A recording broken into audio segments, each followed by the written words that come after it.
Compo de départ de demain que nous envoie Florent Germain qui est à Bergame. Lopez dans les buts, bien sûr. Défense à 5 avec Mbemba, Gigot, Balerdi. Sur les côtés, Klose et Merlin.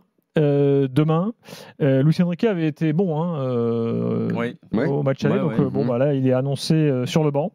Verretou, Kondogbia, Harit au milieu et Sarr et Aubameyang devant. Voilà ce que nous dit Florent Germain ce soir.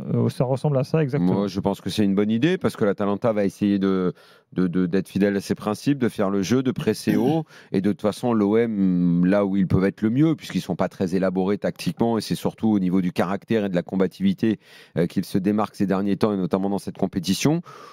Je les vois essayer d'utiliser les espaces, d'envoyer des ballons qu'ils vont tenter de jouer vite avec beaucoup d'efforts au milieu dans la récupération de la balle vers Aubameyang ou vers Sarr. Sarr pas très habile, hein. Franchement, je n'ai pas à souvenir d'un bon truc de lui cette saison. Oui, enfin, la moitié. Mais Ndiaye, c'est pas mieux. Oui, je me dis que dans ce scénario-là, je veux bien comprendre qu'on mise sur lui, sur un ballon où il va accélérer, où il va donner à Aubameyang. Je comprends en tout cas parfaitement la compo, le choix tactique et ce que veut faire l'OM demain. Je pense que c'est ce qu'il faut faire face à une équipe qui a un jeu beaucoup plus élaboré que l'OM. Et pour contrer une équipe qui est beaucoup plus élaborée que toi, il faut faire quelque chose de simple et mettre beaucoup de combats. Et je pense que c'est ce que l'OM va tenter de faire. Tu crois, Manu, tu penses qu'ils peuvent le faire, les Marseillais ? Bien sûr que j'y crois. Parce que pour moi, ils ont été supérieurs à l'Atalanta. Maintenant, c'est un match à l'extérieur. On connaît les difficultés de l'OM cette année à l'extérieur. On connaît aussi, même s'ils ont perdu, je crois, 4 matchs à domicile, toutes compétitions confondues, l'Atalanta à domicile, ça reste contre des cadres de la Serie A et contre Liverpool sur le match retour, ils avaient été trashés 3-0 match aller. Non, j'y crois, mais il y aura des opportunités pour Marseille de marquer. Mais j'aimerais en fait qu'ils réitèrent ce qu'ils ont fait sur le plan défensif. J'ai trouvé que c'était leur match le plus accompli contre l'Atalanta.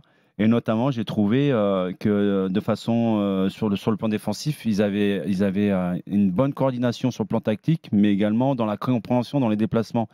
Et j'aimerais qu'ils puissent réitérer ça demain parce que, comme je le dis, il y aura des occasions qui vont se présenter devant pour Aubameyang et compagnie. Donc, c'est surtout sur le plan défensif. S'ils arrivent à être hermétiques, je pense que l'OM peut garder tous ses espoirs. Oui, bon, on attend un grand Aubameyang devant. Pas que. Harit aussi, j'aimerais bien le voir. De toute façon, tu sais, c'est les grands joueurs, tu les attends dans ces matchs-là et tu sais bien qu'il va être bon. Hier soir, on attendait Mbappé n'est pas venu. Là, tu attendais Vinicius ce soir, Vinicius est venu. Les grands joueurs dans les grands matchs, ils doivent être là. C'est eux qui emmènent une équipe vers le haut. Donc, de toute façon, l'OM, tu sais bien, au vu de tout ce qu'il a fait cette année, que si ça passe, ce sera avec un bon Aubameyang. C'est passé contre Benfica avec Aubameyang. C'est pas lui qui a mis le but, mais la différence qu'il fait pour mettre le ballon sur la tête de Mumbagna, encore une fois, on peut dire que c'est Aubameyang qui a été décisif dans ce match. Le grand joueur de l'OM, c'est lui. Évidemment que tu vas compter sur un grand Verretou, mais ça, de toute façon, il est tout le temps présent. C'est Balerdi aussi, qui est pas mal. Oui, évidemment. Même Paul Lopez aussi, qui est capable aussi de sacrées parades, notamment en Coupe d'Europe. Mbemba sur un coup de pied arrêté. Nul doute qu'ils vont avoir une combativité au-dessus de la moyenne. Verretou, ça va être... ça va être dur, hein. On va pas se voiler la face. Hein. Ça va être très, très dur. Tiens, écoutez Gasset et Verretou, justement, qui parlent de cette demi-finale retour. Et c'est le rêve d'un footballeur de jouer des matchs comme ça. C'est le rêve d'un footballeur de gagner des titres. On est là pour ça, on est à l'Olympique de Marseille. De les amener déjà à Dublin, ça sera énorme. Après, ensuite, on verra. Mais c'est pas tous les jours qu'on peut jouer une demi-finale de Coupe d'Europe. On va tout donner. J'ai jamais joué une demi-finale de quoi que ce soit. Une finale, encore moins.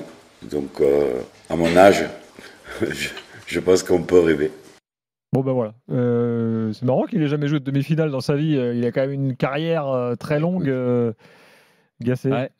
Bon. Humilité, jamais trop tard pour bien faire. Hein. Humilité et honnêteté de la part de Jean-Louis Gasset là-dessus. Voilà, il ne va pas mentir aux gens. En tant qu'adjoint de Laurent Blanc, il a joué des demi-finales quand même. En tant que numéro 1, il voulait dire, je pense. Puis il y a de l'auto-d'horizon aussi. En numéro 2, oui.